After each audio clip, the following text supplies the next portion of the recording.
भारतीय नौसेना के लिए आज ऐतिहासिक दिन। मुंबई डॉकयार्ड में लॉन्च होंगे 2 स्वदेशी युद्धपोत। रक्षा मंत्री राजनाथ सिंह की मौजूदगी में आईएनएस सूरत और आईएनएस उदयगिरी की होगी लॉन्चिंग।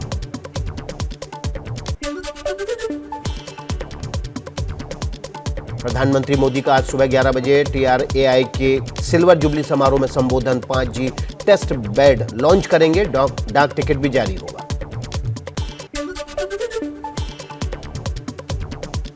नेपाल से लखनऊ लौटे पीएम मोदी। योगी सरकार के मंत्रियों को दिया गुड गवर्नेंस का मंत्र। पीएम ने योगी के मंत्रियों के साथ भी डिनर किया।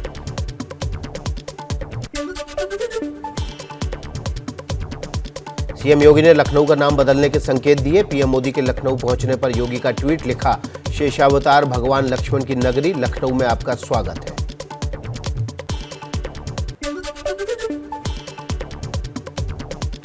लखनऊ को लेकर सीएम योगी के ट्वीट पर समाजवादी पार्टी का वार। कहा, बीजेपी ने बेरोजगारी भ्रष्टाचार का नाम बदलकर विकास रख दिया है। मुख्य मुद्दों से जनता का ध्यान भटकाना चाहती है। कांग्रेस ने भी साधा निशाना। भारतीय जनता पार्टी देश की जनता का ध्यान मुख्य मुद्दों से हटा के शहरों का नाम बदलना चाहती है, लेकिन ये देश की जनता वो मुख्य मुद्दों से हटने वाली नहीं है। नाम बदलने से नहीं योगी जी, काम करके दिखाइए। उत्तर प्रदेश की देश का और जनता आपसे सवाल कर रही है।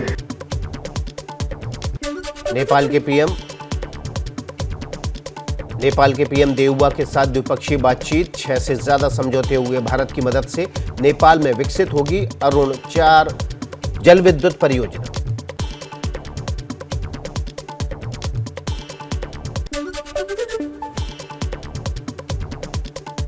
दिल्ली के बीजेपी मुख्यालय में जेपी नड्डा ने अमेरिका, कनाडा, ऑस्ट्रेलिया समेत 14 देशों के राजदूतों और हाई कमिश्नर के साथ बैठक की। बीजेपी की नीतियों के बारे में जानकारी दी।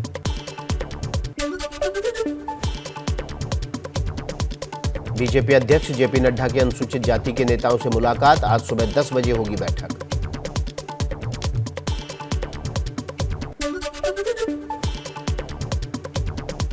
उदयपुर में चिंतन के बाद राहुल गांधी ने बांसवाड़ा में जनसभा की। बीजेपी पर हमला बोला। एक तरफ कांग्रेस पार्टी की विचारधारा जो कहती है कि सबको जोड़कर चलना है, और दूसरी तरफ बीजेपी जो बांटने का काम करती है।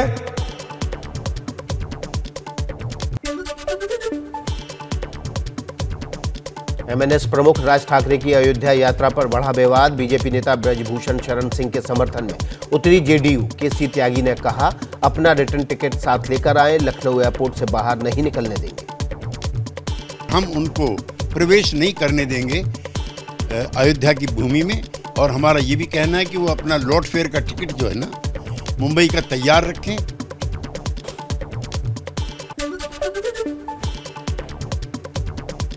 अयोध्या जाने के लिए राज ठाकरे के कार्यकर्ताओं का रजिस्ट्रेशन शुरू। 5 जून को राज ठाकरे अयोध्या की यात्रा पर जाने वाले।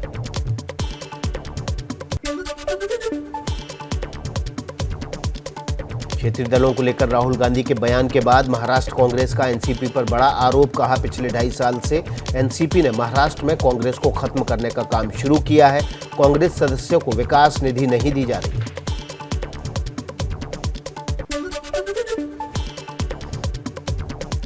सीएम नीतीश कुमार ने बिहार में जल्द जातीय जनगणना के संकेत दिए। कहा, सर्वदलीय बैठक बुलाएंगे, सब लोग बैठकर चर्चा करेंगे। बीच में कई प्रकार की स्थिति थी, कोई बीच में चुनाव हो गया, क्या हो गया, तो मौका नहीं मिला। लेकिन अब हम लोग जल्दी आपस में बातचीत करके एक दिन सबकी सहमति से एक दिन का डेट तय करेंगे।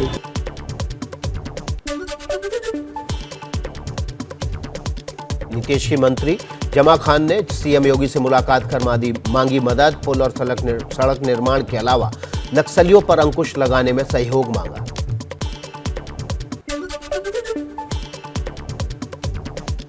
जेडीयू ने राज्यसभा के लिए अनिल हेगड़े को बनाया उम्मीदवार। 38 साल से जेडीयू से जुड़े हैं हेगड़े। पार्टी के राष्ट्रीय चुनाव अधिकारी हैं।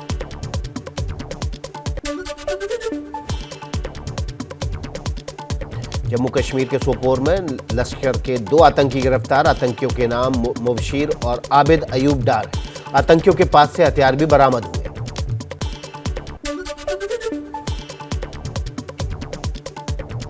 जम्मू कश्मीर के बारामूला में कश्मीरी पंडित कर्मचारियों का प्रदर्शन। सुरक्षित जगह पर ट्रांसफर किए जाने की मांग। राहुल भट्ट की हत्या के बाद से लगातार हो रहे प्रदर्शन।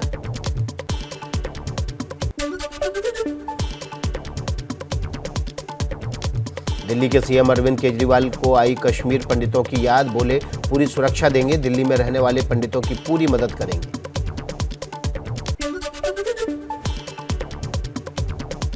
ज्ञानवापी मस्जिद मामले पर वाराणसी कोर्ट में होगी सुनवाई, आज सर्वे की रिपोर्ट सौंपने की संभावना कम, सर्वे टीम रिपोर्ट तैयार करने के लिए 102 दिन का समय मांग सकती है। उसको ठीक से देख लेंगे, चूंकि माननीय न्यायालय में सबमिट करना है तो उसको ठीक से तैयार करके कोई मिस्टेक ना हो, कोई क्लरिकल मिस्टेक ना हो, कोई टाइपिंग मिस्टेक ना हो, वो सब चेक करके फाइल करना है।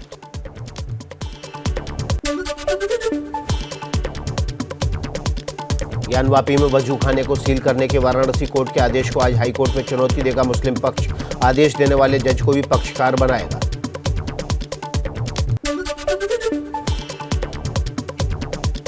ज्ञानवापी मस्जिद में सर्वे के खिलाफ याचिका पर सुप्रीम कोर्ट में दोपहर 1 बजे सुनवाई, मस्जिद कमेटी ने सर्वे के खिलाफ याचिका दाखिल की।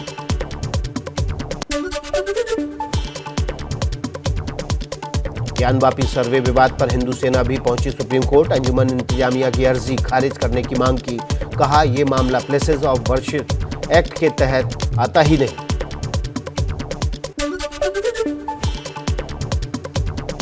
ज्ञानवापी में सर्वे के आखिरी दिन तालाब में करीब 3 फीट का शिवलिंग मिलने का दावा, एबीपी न्यूज को तालाब का नया वीडियो मिला, सूत्रों के मुताबिक वजू खाने में मिला शिवलिंग जमीन से जुड़ा है।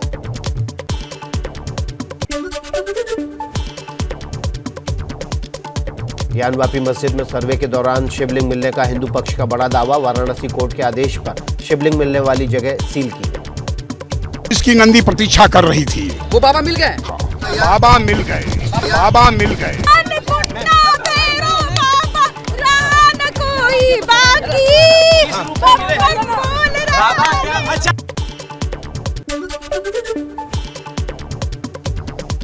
मुस्लिम पक्ष ने हिंदू पक्ष के दावे को खारिज किया, कहा ऐसा कुछ भी नहीं मिला है, फाउंटेन के हिस्से को शिवलिंग बताया जा रहा है। मेरा कहना है कुछ कोई बाबा नहीं है, वो कहते हैं सुनिए। अच्छा, आप कह रहे हैं कि नहीं मिले? ये इन लोगों के कहने से फैसला नहीं होगा, फैसला कोर्ट करेगी, रिपोर्ट जब आएगा, रिपोर्ट आने के बाद उस पर ऑब्जेक्शन इनवाइट होता है।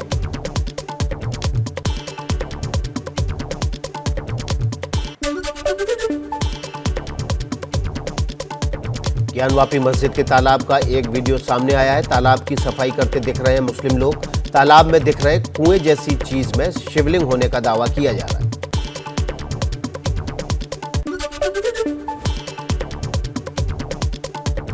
हिंदू पक्ष के सूत्रों के मुताबिक मस्जिद की दीवारों पर स्वास्तिक और ओम के निशान मिले हैं, निशानों पर कलाकृतियों को पेंट कर छिपाने की कोशिश की गई।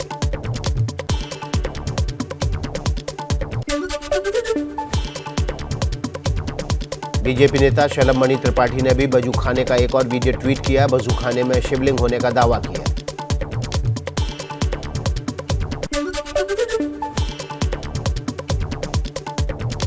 ज्ञानवापी मामले पर इलाहाबाद हाई कोर्ट में कल हुई सुनवाई, कोर्ट में शिवलिंग मिलने की जानकारी दी गई, हिंदू पक्ष ने एएसआई से खुदाई कराने की मांग की, 20 मई को अगली सुनवाई।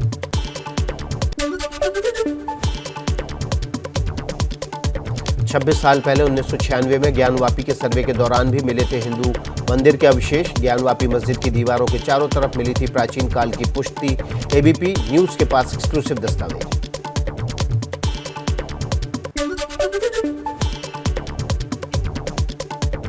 यूपी के डिप्टी सीएम केशव प्रसाद मौर्य का बयान, कहा बुद्ध पूर्णिमा के मौके पर ज्ञानवापी में बाबा महादेव के प्रकट होने से देश की सनातन हिंदू परंपरा को एक पौराणिक संदेश मिला। मेरे भोलेनाथ मिलें और कब मैं उनके दर्शन करूं, तो वह शायद अवसर माननीय न्यायालय के आदेश के बाद जो कोर्ट कमिश्नर के माध्यम से सर्वे हुआ, उस सर्वे के बाद जो शिवलिंग मिले उसके बाद वह सब स्पष्टता हो गई है।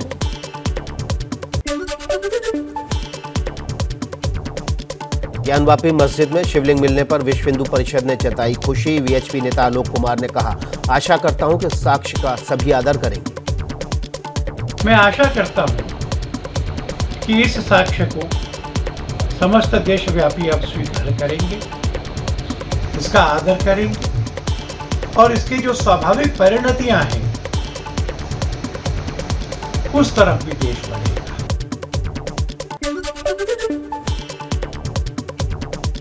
वजूखाना सील करने के आदेश पर all India Muslim personal law board का बयान, कहा ज्ञानवापी मस्जिद थी और रहेगी, मंदिर करार देने की कोशिश नफरत पैदा करने की साजिश।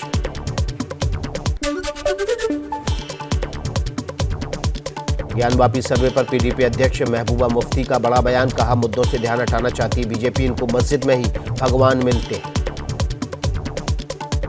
इनके पास लोगों को बेचने के लिए कुछ भी नहीं है, सिर्फ हिंदू मुस्लिम नफरत। आज ये मस्जिद, कल वो मस्जिद, परसों वो मस्जिद। हो सकता है इनको मस्जिद में ही भगवान मिलता हो।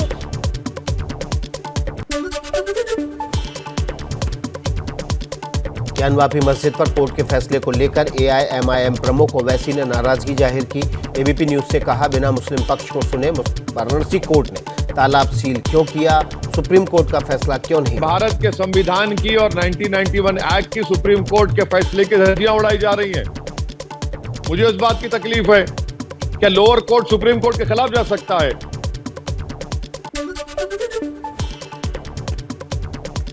केंद्रीय मंत्री गिरिराज सिंह का ओवैसी पर पलटवार, बोले देश तुष्टीकरण से नहीं बल्कि कानून से चलता है। भारत संविधान से चलता, कानून से चलता, ये दबाव से नहीं चलता, तुष्टीकरण से नहीं चलता।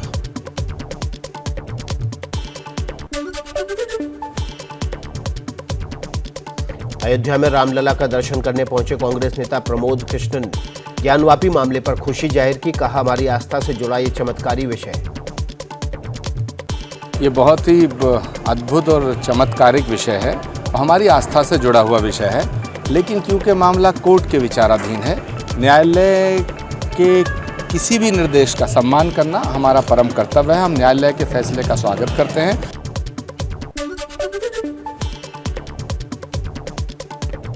दो समुदायों के बीच हिंसा के बाद एमपी के नीमच में तनाव का माहौल, नीमच में धारा 144 लागू कर दी गई। कल रात आगजनी और पत्थरबाजी कर रहे उपद्रवियों को काबू में पाने के लिए पुलिस को आंसू गैस के गोले छोड़ने पड़े थे।